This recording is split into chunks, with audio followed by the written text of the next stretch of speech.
If you're a guitar player that doesn't know any theory and I could teach you just one thing, this would be it, the number system. So I'm sure you already know this, but pretty much everything in Western music comes from the major scale.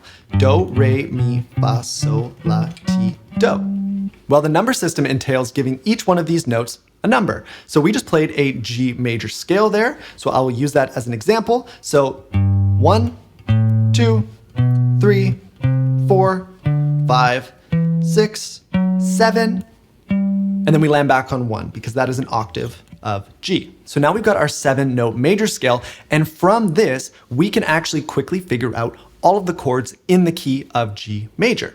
So the key of G major just comes from the G major scale, and to know whether the chords are major or minor, we use something called the major-minor formula. And this formula states that the 1, 4, and 5 are major, the 2, 3, and 6 are minor, and the 7th chord is a diminished chord. And just like that, we have the 7 chords in the key of G major. We call these our diatonic chords. So if you wanted to play a chord progression in the key of G major, you know that all 7 of these chords are perfectly safe. If I were to just play all the chords in a row, it would sound like this. G major, A minor, B minor, C major, D major, E minor, that F sharp diminished there, before returning back to the G major. Any order and combination of these chords is gonna sound great. Now the cool thing about the number system is it allows us to take this whole concept and move it into a different key and nothing really changes. So I was just in the key of G major there. Well, what if I wanted to play in the key of C major, a totally different key?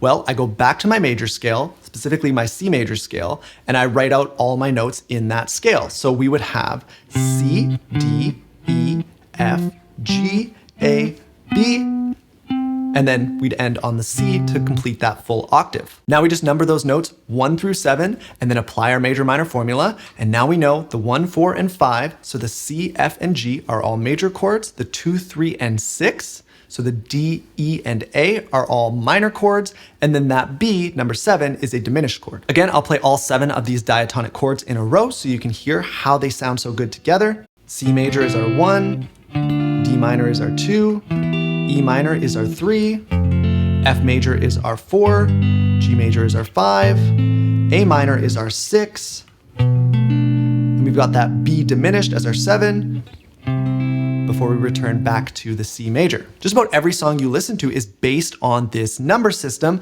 being moved into different keys. And I can find the diatonic chords of any key just by basing it back on that corresponding major scale. Rather than going through every single one of them, if you want a cheat sheet for all the chords in every single key, I actually have a music theory handbook that you can download totally free. There'll be a link at the top of the description if you want to check it out. The way that you'll really commonly see the number system used is as a way to communicate a chord progression. So what that means is when I'm, let's say, in the key of G major and I play a G major to a D major to an E minor to a C major, I would say that I'm playing a 1, 5, 6, 4 in the key of G major. I could also play a 1, 5, 6, 4 in the key of C major. So that one would look like this.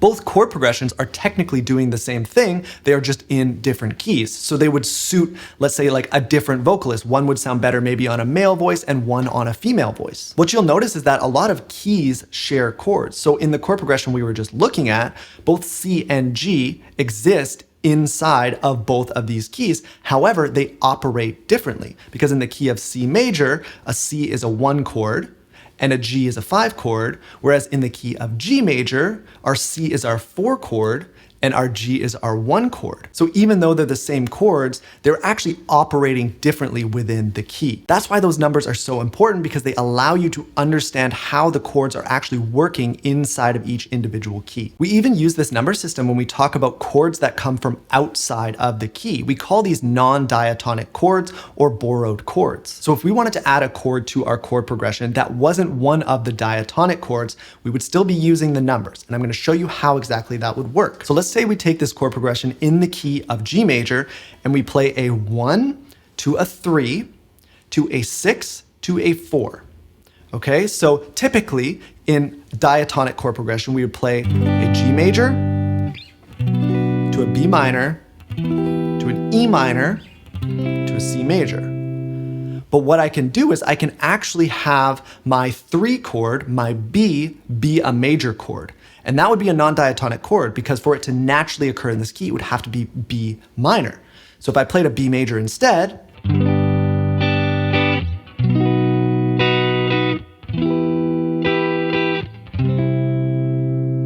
that is not a 1, 3, 6, 4. We would say this is a 1 major 3, 6, 4. So we're still using 3, but we have to identify the thing that makes it different, which in this case, our 3 chord is now a major chord. So we would call it a major 3. In this example, we could do the same thing with the 4 chord. We could play a minor 4 chord, right? So typically the 4 chord is a major. So if I played 1 to our regular 3, our B minor, to an E minor, our 6, and then instead of playing a C major for our 4, we played a C minor, I would call this chord progression 1, 3, 6, minor 4 in the key of G major. One other example I could give you is if I wanted to play a 1 major flat 7 4 progression, I would play my 1, and then for my 7, typically I'd have that diminished chord, but instead we're gonna play it as a major chord and we're going to flat the 7, which means move it down a half step, the whole thing. So instead of going from our G major to our F sharp diminished, we're gonna play an F major because we're going down a half step and we're just turning it into a major chord before going to our 4 chord. So our 1, our major flat 7 to our 4. And one last little thing to note about this number system is the all-important 6 chord. That 6 chord is going to tell you your relative minor key in any key. So when I'm in the key of G major and I see that there's an E minor, that is my 6 chord. That means that my relative minor key is E minor. That means that G major and E minor contain all the same chords and all the same notes. Same thing if I looked at a key like C major, I'd look for that 6th note and that 6th chord. That would be my relative minor key. So C major and A minor, they both share all the same chords and all the same notes as well. Pretty cool stuff. And as I mentioned earlier, if you do want the cheat sheet with every single chord in every single key, I'll have that available in my free music theory handbook. There'll be a link to download it at the top of the description. So now that you know this stuff, I'd highly recommend checking out my lesson on chord roadmaps, where I show you how to create a movable framework to be able to play in every single key with basically all the same chord shapes. If that sounds interesting to you, I'll have a link to the video up in the middle of the screen for you now. Thank you so much for watching, and I'll see you in the next one.